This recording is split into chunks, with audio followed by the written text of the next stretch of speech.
অনানুষ্ঠানিক সফরে আমরা কক্সবাজার থেকে একটি ব্যক্তিগত সফরে আমি চট্টগ্রাম যাচ্ছিলাম। যাওয়ার পথে পেকুয়ায় আমাদের শহীদ ওয়াসিম আকরাম, যে গত জুলাই আগস্ট গণ অভ্যুত্থানে বলেছিল চলে আসুন ১৬ শহরে, এবং তার সর্বশেষ যে ফেসবুকে একটি স্ট্যাটাস দিয়েছিলেন সেখানে কিন্তু তিনি ঢাকার একটি আন্দোলনের ছবি তিনি আপলোড করেছিলেন।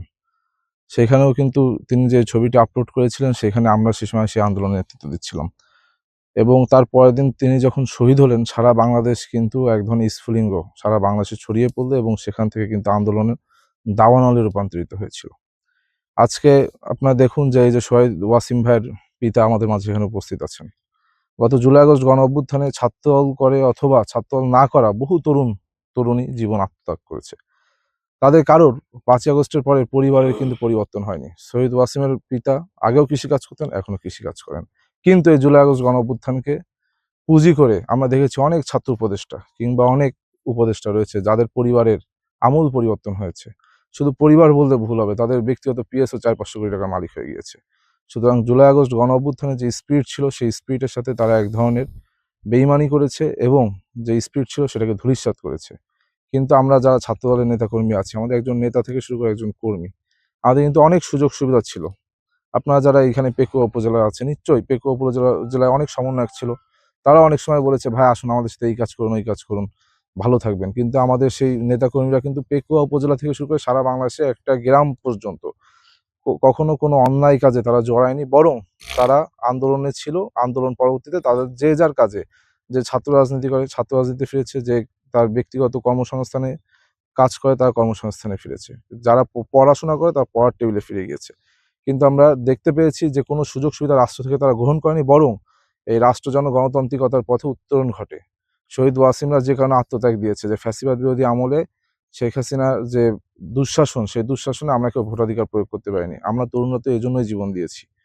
সেখান থেকে যে মূল উত্তরণ, গণতান্ত্রিকতার উত্তরণ নিশ্চিত করার জন্যই কিন্তু আমাদের এই সংগ্রাম ছিল। সেই সংগ্রাম আজও আমরা অব্যাহত রেখেছি এবং আমাদের বিশ্বাস, আপনি দেখেন এই যে যারা শহীদ পরিবার রয়েছে তাদের পরিবারের প্রতি কোনো মূল্যায়ন কিন্তু বর্তমান যে অন্তর্বর্তীকালীন সরকার আমরা দেখছি না। বরং আমরা দেখেছি যে একটি ফান্ড গঠন করা হয়েছিল, সেখানে বিভিন্ন লোকজন দায়িত্ব গ্রহণ করেছিল। দায়িত্ব পালনকালে অর্ধেক সময় তারা দায়িত্ব ছেড়ে দিয়ে চলে গিয়েছে এবং তার সঠিক যথাযথ ব্যবহার নিশ্চিত তারা করেনি। কিন্তু আমরা বাংলাদেশ জাতীয়তাবাদী ছাত্রদল একটি বিষয় নিশ্চিত করতে চাই যে আগামী জাতীয় সংসদ যে নির্বাচন ফেব্রুয়ারি মাসে হবে, এই ফেব্রুয়ারি মাসের যে জাতীয় সংসদ নির্বাচন, এখানে জনগণের রাস্তায় আমরা রাষ্ট্রীয় ক্ষমতা যদি গ্রহণ করি, সেই ক্ষেত্রে শহীদ পরিবারদের যে যথাযথ মূল্যায়ন, শহীদ পরিবারদের মূল্যায়ন বলতে তারা তো বলছে না যে ভাই আমার একটা বাড়ি করে দাও, একটা গাড়ি দাও। তারা তাদের প্রাপ্য সম্মানটুকু চায়। তারা তাদের যে পরিবারের যারা শহীদ হয়েছে তাদের সম্মানটুকু নিশ্চিত করতে চায়। সেটুকুই বিএনপি নিশ্চিত করবে বলে আমরা আশাবাদী, এবং ছাত্র সংগঠন হিসেবে বিএনপির কাছ থেকে এটুকু আদায় করে দেওয়ার দায়িত্ব আমরাই নেব। এটুকুই। আর সাথে সাথে আমরা যারা ছাত্রদলের রাজনীতি করি, শুধু ছাত্রদলের রাজনীতি যারা করি তারা না, সারা বাংলাদেশের তরুণ সমাজ শহীদ ওয়াসিমদের দেখেই কিন্তু সামনের দিকে নেতৃত্ব দিয়েছে। আমাদের ভারপ্রাপ্ত চেয়ারম্যান একটি কথা বলেছিলেন যে নেতৃত্ব নিন, নেতৃত্ব দিন।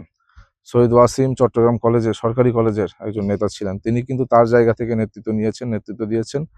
বাংলাদেশ যতবার হোঁচট খাবে, যত সংকটময় সময় থাকবে, আমরা ছাত্রদলই শহীদ ওয়াসিমদের আদর্শকে বুকে ধারণ করে নেতৃত্ব নিব এবং নেতৃত্ব দিব।